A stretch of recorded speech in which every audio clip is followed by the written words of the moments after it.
Hi, podcast audience. If you love our show, will you help us? If you're already a member, spread the word and ask a friend to join you in membership. And if you're a first-time listener, become part of our patron community. Patrons receive extra content, behind-the-scenes research, and more. Become a patron today for as little as $3 a month at patreon.com/The LF Show. That's patreon.com/The LF Show. Hi, I'm Laura Flanders, and this is The Laura Flanders Show, the TV and radio program that seeks to raise radical spirits by interviewing forward-thinking people with real-life models of shifting power from the few to the many in the worlds of arts, entrepreneurship, and governance. Prisons, police, and punishment through incarceration, are they with us forever in the land of the free? Sustained campaigns for change are beginning to pay off, and at the community level it turns out that a whole lot of people and places already make peace without cops. Today, we imagine a world beyond prisons. It may be closer than we think. That's coming up on The Laura Flanders Show, the place where the people who say it can't be done take a back seat to the people who are doing it. Welcome.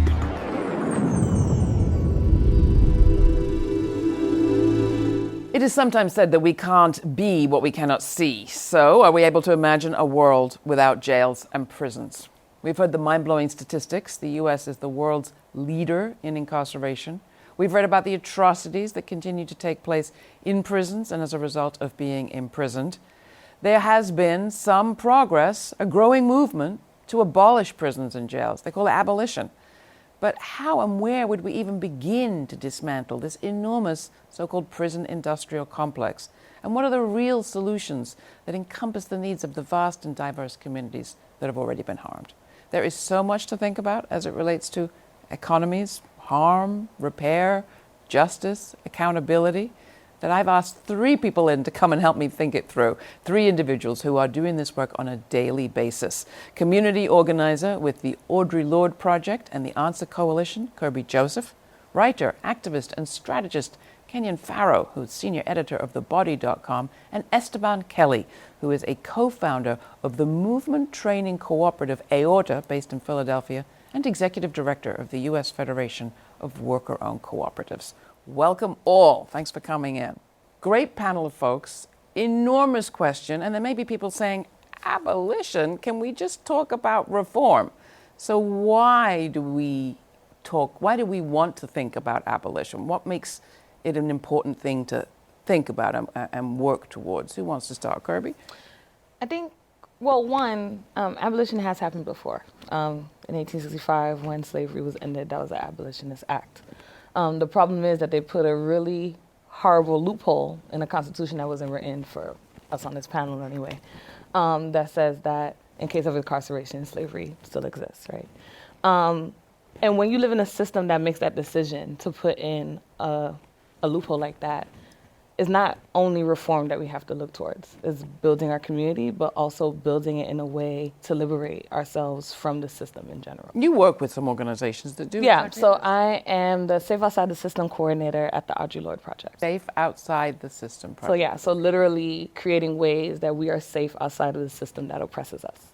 And what does it involve on a daily basis of what you're doing? So in the work that I do, I teach de-escalation, I teach community safety, I do mediation in homes in a way to buffer police involvement in a community that's already oppressed. The Audre Lorde Project is an organization that focuses on the daily existence of LGBTQ, gender nonconforming folks of color, which already has horrible statistics about homelessness and mental illness and survival crimes and being caught up in the mass incarceration system in the first place.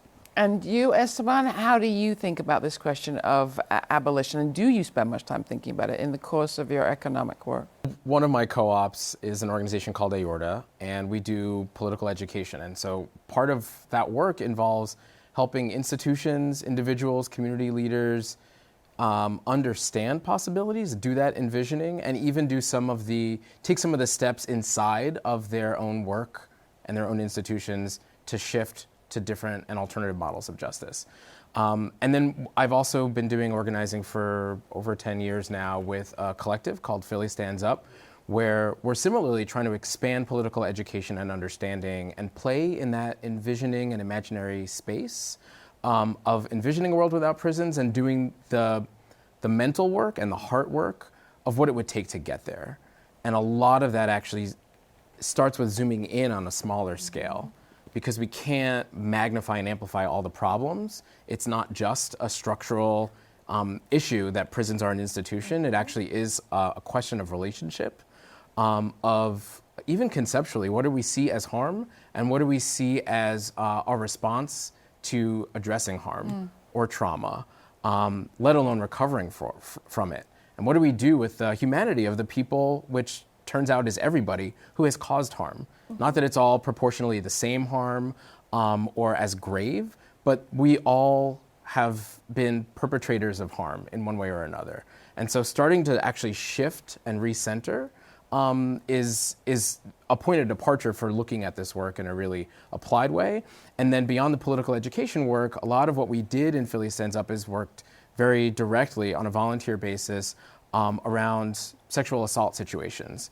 And specifically, our collective was designed to work directly with people who caused harm in instances of sexual assault in our own backyards, in our own grassroots communities. So this was not nonprofit work, it was not funded work, but really working in communities of color, in queer communities, in political communities to hold people accountable. And it's not like we started that work with a whole bunch of training. At the time, none of us were licensed in anything, any counseling or any of that work, but actually by just slowing down with integrity and taking the time to meet people where they're at and accompany them in a journey, it turned out that it taught us a lot of lessons. And so that ended up being what we rebroadcast to other grassroots community organizers in some of the lessons that can be extrapolated for how we move toward transformative justice work. Kenyon, what's your point of departure for this? Yeah, I think, when the question about, why focus on abolition as opposed to reform, I think that we often kind of get stuck at the question of prison abolition or jail. So we think about just the physical kind of like building where people are, imprisoned. And I often kind of tell people I'm actually interested in prison industrial complex abolition, which takes us to a broader kind of perspective, which I think some of the other panelists are getting at, to think about really what is the world in which we've constructed through which punishment and kind of punitive measures drive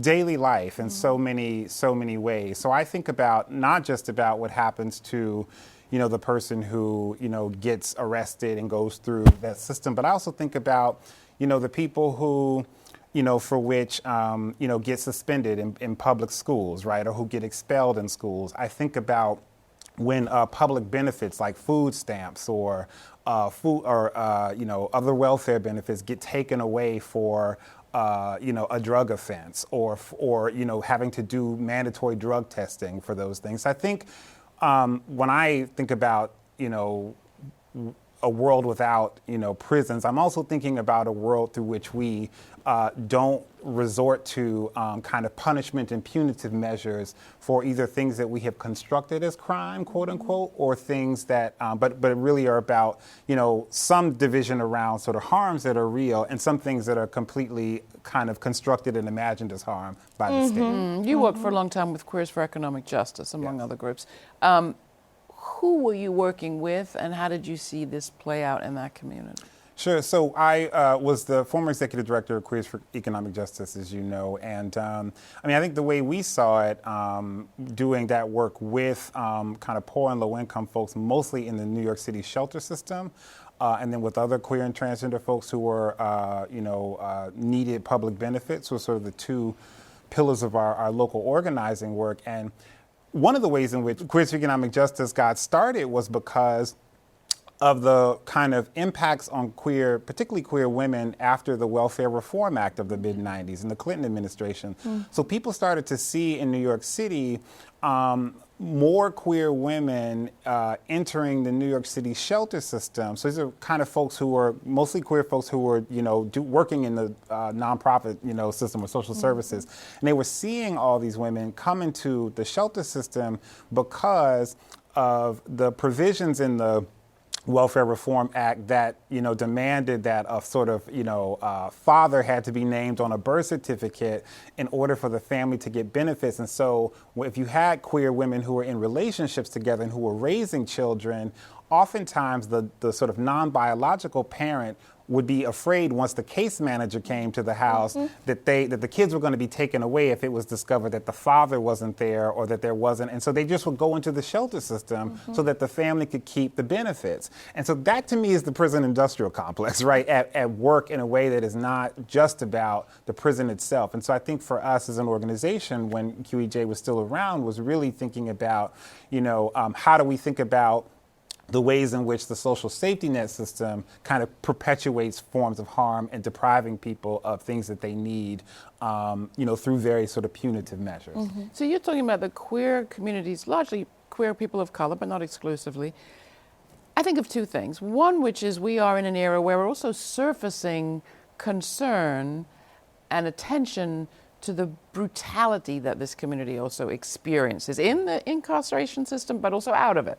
Yeah. So, Kerbie, how do you think about justice in that context? I mean, we have, I don't want to say an epidemic of violence specifically against, trans Black women, but you could say that we are experiencing a new degree of awareness of how much violence there is against a population that's had very little voice or been given very little amplification for their voices. And there are people that say, wait a minute, before we have abolition, we have to have justice. We need to have people sort of accounting for being, at the moment, they've been going with impunity. Yeah. Certain people have not had any rights yet. I think sometimes when we talk about mass incarceration, abolition, we don't think that all these things are supposed to work in tandem. Right. I think it's very important to have that analysis together because we live in a system that works together every day to find different ways to oppress our communities that are already at the bottom of the barrel. And when you mention justice, I think about Layleen Extravaganza, who died at Rikers Island a few weeks ago because COs refused to help her in any way while she was dying in her cell. An Afro-Latina trans woman who died in solitary. Yep. Owing $500 cash bail. Yep. And it's so interesting because there's people who say, well, we have a cash bail reform that's going to come into effect in 2020. Well, what does that mean for people like Layleen who are dying every day, who are getting misgendered, who are being put into the wrong facilities in these prisons to face multiple layers of abuse from other inmates, from other SEALs, from the state? No New Jails is actually a campaign that is that I'm one of the organizers of, that's looking at it in that way of like, we need to be working to transform our society, and there's resources there that can do that. That would be justice, that the resources that comes from our tax dollars be used to be put into our communities so our people are not going to jail for survival programs or what this system labels as violence, which is, I think, another thing to face too. Whose definition of violence are we looking at, and who's being defined as violent? But just to be a pedant on this for a second, I mean, she died incarcerated, and that's one problem. There have been a lot of trans people and others dying in the streets because of violence committed against them. Yeah. What about those people? So what we have is the system at work in terms of indoctrinating us to be very backwards, to hate ourselves, and to have no resource in survival to blaming on people who look like them or people who aren't like them. And I think when you were talking about this cultural shift, even if abolition happens, we were discussing this actually, even if abolition happens tomorrow, even if we have all the material resources that we need to survive as a community, as a people across this nation, the richest country in the world, there's still a mental oppression that we will have to face and have to deal with. And that's what our communities deal with every day. That people who look like you, who can be an elder, who can be a single mother, who can be somebody in your classroom, can look at you and unleash violence against you, whether it be verbal, mental, or physical. And then to be in a system where it tells you that the only thing you can do is call 911 to deal with that issue, instead of bringing people in to maybe mediate that issue, instead of bringing people in to do political education, to reframe people's minds. This is the Laura Flanders Show. I'm Laura. My guests are leaders in the transformative justice movement. Award-winning writer, activist, and strategist Kenyon Farrow. He's senior editor at thebody.com. Kerbie Joseph, a community organizer with the No New Jails Coalition and the Audre Lorde Project in New York. Esteban Kelly, executive director of the U.S. Federation of Worker Cooperatives. He's a co-founder and core trainer at AORTA, a worker co-op that offers technical assistance and consulting to social justice groups of all sorts. They're all deeply involved in building a world without prisons. And if you're enjoying their conversation or keen to hear more, take a moment to sign up for our weekly e-newsletter at lauraflanders.org. While you're there, subscribe to our podcast if you haven't already. Subscribers get all sorts of extra content and full access to all of our archives, which are chock-a-block packed with ideas that just may lift your spirits this summer, or at least give you something to think about. Next, keeping the peace without the police. What if you had options when calling 911, like requesting a community mediator rather than a cop? While you think about that, here's If Everyone Were Blind by Victor Simonelli and Glenn Sweetie G. Toby from the Shelter from the Streets compilation, courtesy of West Side and Stellar Records.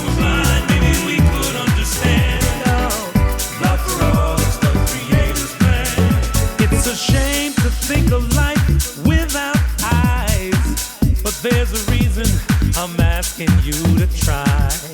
Too many judged by the skin they're in. We can't let ignorance win. Take my hand, I'll take yours. Together we'll endure. Let's spread some light and some love. We're here to share a message from above. If everyone blind, maybe we could see. Oh, there's no difference between you and me.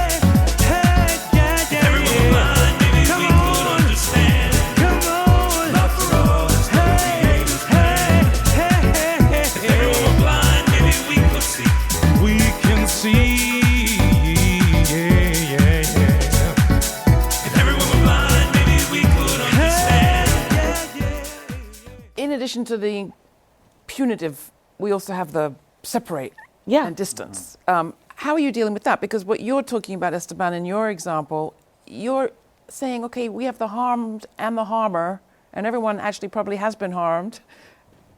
We need to stay in the room together, or in the community, or in the town, or in the building, or in the family, or in the workplace. We don't have, what if we didn't have the option of just banishing? Right. Yeah. And what happens? How do you address Well, that? it's about moving closer, right, as opposed to distancing and pushing away, which is what the current punitive systems are set up to do. It's not addressing the problem. It's saying it's reducing the problem to a person, not to an act or their behavior or something that happened, but it's totalizing it into the person, embodying it, and then removing them from the community. And so what we're doing is actually the opposite. It's drawing them in and moving closer. And that what's actually important is that these need to be community responses, because it can't actually be up to a survivor to step in and be like, let me move closer to the person who caused harm. Absolutely not. So it's not about like a middle school peer mediation model, although there's a lot of lessons from that. And in fact, I draw on some of the peer mediation training that I got when I was 12 in doing this work. It's actually ways that the community can step up to be an intermediary, to take on that work, to be the ones who surround and move closer. Not just to the person who caused harm, but also all of the attention that needs to go toward the healing to the person, to the community of survivors and the people who've been harmed, who also need attention, they need love, they need care. So were we learning anything, for example, from immigrant populations who are very aware that the state is not going to help them? I'm thinking of undocumented people who dare not call the police. That's just one population. There are many others represented at this table. Are we learning from those communities how to address this in an interesting way? I would say, I can take this from my own life. I grew up in Cleveland, Ohio, in a housing project in the 80s, right, at, height of the crack era. And generally speaking, people did not call the cops, right, for, any reason. And there were definitely situations that happened that were inter-community violence. My mother would take in women who were being abused by their male partners in the community, and we had sometimes the woman and 2 or 3 other kids of the women who were in our house for sometimes a couple of weeks at a time. My stepfather, other men, my uncles, other men in the community sometimes went to that man's house, right, to then respond, talk. Yeah, right, we're gonna talk about, what happened or whatever, or would step in. And so I saw very early examples of people being able to, as much as they could, try to kind of manage those sort of dynamics.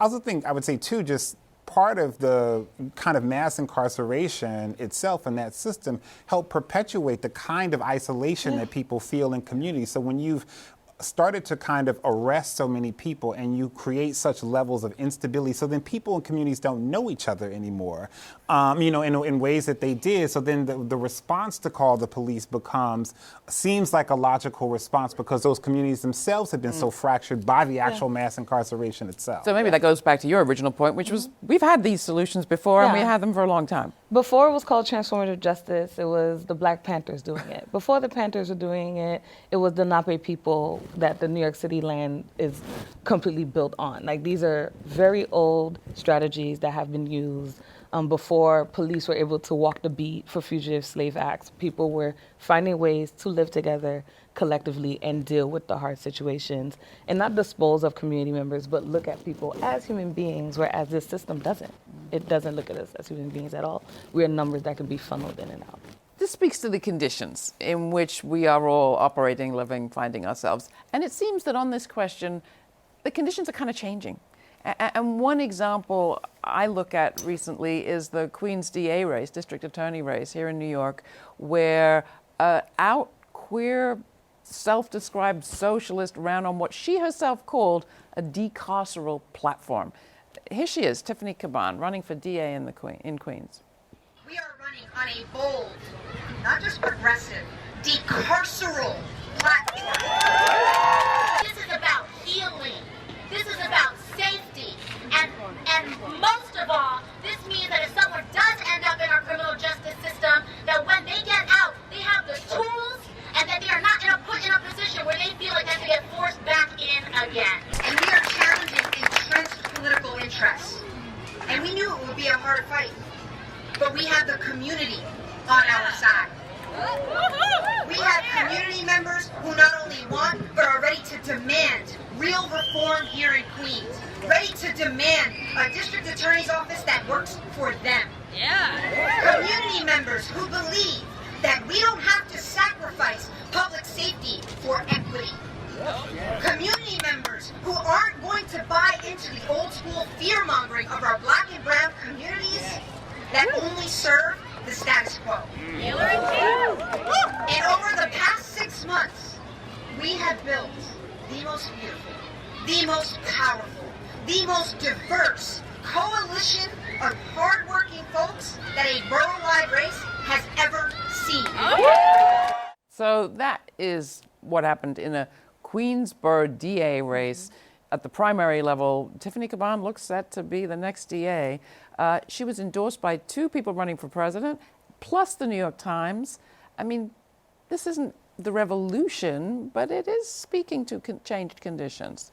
Esteban, what are your thoughts? It absolutely is. And we were able to, I think, push that forward a little bit in my community in Philadelphia, where we had DA Larry Krasner elected, and that came from movement. That came from a long-standing campaign from groups like Decarcerate PA, Put People First, and even some of the organizations I was talking about that we're connected to, these smaller, completely below the radar, unfunded, unincorporated initiatives, projects, and even just community relationships like we've been talking about that have been pushing a different kind of politics for how we address harm, justice, and even the epidemic and the phenomenon of all of the problems, all the ripples of violence from the criminal legal system, from police violence in our case, one of the poorest large cities in the United States.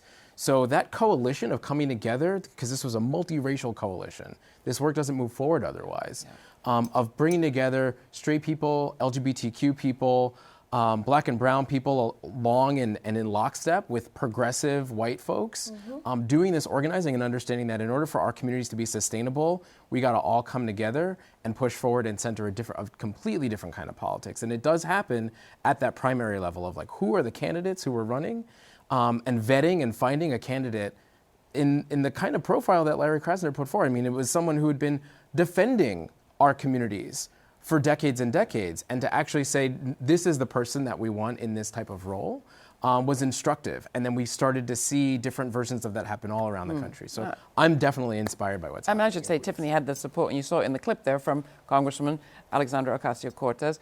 She talked about a decarceral platform. What do you think is a decarceral platform, and what are you looking to see, Kerbie? I'm just laughing. I'm sorry. I giggled because I'm just thinking about like de Blasio's plan of like building 4 new jails and closing down Rikers in 10 years when he's not in office, and claiming that that's decarceration when you're building 6,000 new cells for people to be in.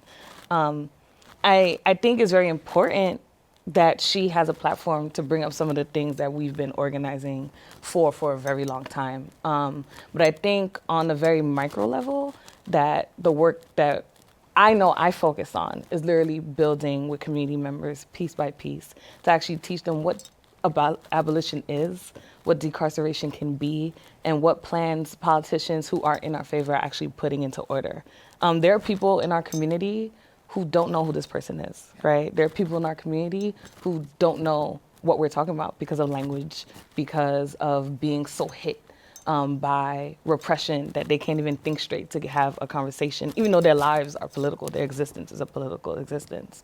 And I know for us, when we think about how to move this work forward, we're thinking about teaching people how to be that community safety, teaching people, this is how we de-escalate.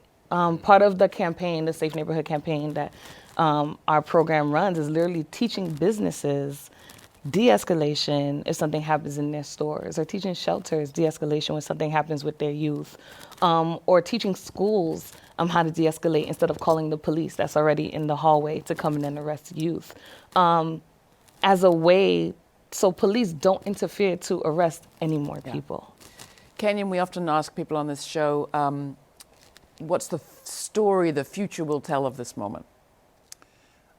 I think we're at a sort of a crossroads. I think it will depend on where things go. What I'll say, my fear first is that this moment that there will be a kind of a potential co-optation of our movements and our language, so that we hear people talk about abolition, but the sort of details of which are actually just about sort of moving the pieces around so that there's still some form of kind of physical state control, right? Whether it's more people on house arrest or these other kinds of technologies. But I'm hopeful in thinking that as much as, folks like my co-panelists who are doing that work in communities, that once people begin to really kind of experience what a real sort of abolitionist politic and kind of new society can look like in their own lives, no amount of spin that a politician could put out could move them towards something that gets us away from that. Kerbie? And I think it's very important that we focus on really building people power. I think one of the things that we experienced as people is feeling that we can't do anything. What can we do when a system feels bigger than you are? And really work on the fact that the system is actually afraid of people coming together. The work that she did in building her coalition, that is work that is feared by folks who want to maintain their power and maintain the status quo that she was speaking about. Last 10 seconds to you, Esteban. I think transformation needs to be systemic and it needs to be interlocking, right? So centering a politics of prison abolition means that we're actually changing everything about our economic lives, our social relationships, emotional intelligence, all the ways that we become interdependent. That's how we transform both institutions at a large scale in our society and at the very micro level, our relationships with one another. Perfect. Last word. Thank you all. You've started the ball rolling on what I think will be a continuing conversation. That was Esteban Kelly, Executive Director of the U.S. Federation of Worker Cooperatives, Kenyon Farrow, Senior Editor at TheBody.com, and Kerbie Joseph of the Audre Lorde Project and the Answer Coalition.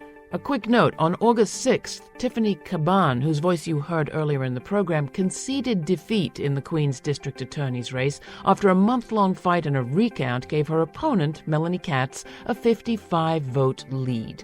Caban lost the nomination, but she rattled political convention with her decriminalization and decarceral agenda. Even the New York Times called the slim margin in the race astonishing. Friends of the show can find more information about Caban and the race and all of my guests at patreon.com/The LF Show. That's patreon.com/The LF Show. You don't have to become a sustainer, but we hope you will.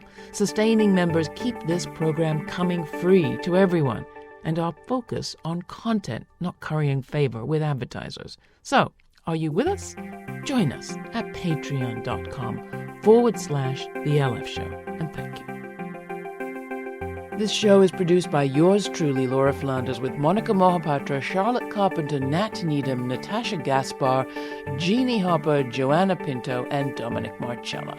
The Laura Flanders Show is made possible from the Novo, Ford, Tomcat, Cloud Mountain, and Fonda Foundations, as well as by listeners like you. So thank you. Stay kind, stay curious. Until the next time, I'm Laura.